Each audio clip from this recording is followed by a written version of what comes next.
ప్రతి ఒక్క విద్యార్థి వారి జీవితంలో తెలుసుకోవాల్సింది ఏంటంటే ముఖ్యంగా ఆత్మహత్య చేసుకోవాల్సిన అవసరం లేదు.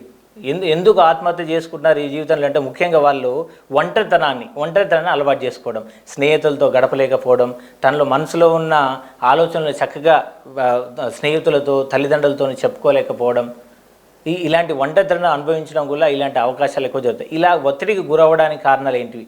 మన విద్యా వ్యవస్థ. ఈ విద్యా వ్యవస్థ గనక బలోపేతం చేయాలి అంటే, దాన్ని విరివిరిగా అందజేయాలి అంటే సామాజిక దృక్పథం కలగాలి. అలాంటి ఉపాధ్యాయులు ఉండాలి, అలాంటి సమాజం దొరకాలి, అలాంటి సమాజంలో విద్యార్థులు బతకాలి. అలా బతకాలి అంటే అలాంటి అవకాశాలు తల్లిదండ్రులు కల్పించాలి. అలా కల్పించాలంటే సమాజం దానికి దోహదపడాలి. ఈ వ్యవస్థ కూడా దానికి ఉపయోగించేలాగా ప్రతి ఒక్క వ్యక్తి మనుగడలో ఇది ముఖ్య భూమిక పోషిస్తుంది. సో ఒక వ్యక్తి ఆనాడు ఎక్కడ ఆత్మహత్య అనే పదం వినపడలే, కానీ ఈనాడు చిన్న చిన్న విషయాలకు కూడా విద్యార్థులు ఆత్మహత్య చేసుకోవడం, చనిపోవడం, భయపెట్టడం, ఇలాంటి జరగడానికి ముఖ్య కారణం ఏందని ఆలోచించగలిగితే మనం ఒత్తిడి అండ్ కంపారిజన్, అంటే ఒక వ్యక్తిని ఇంకో వ్యక్తిగా కంపారిజన్ చేసుకోవడం.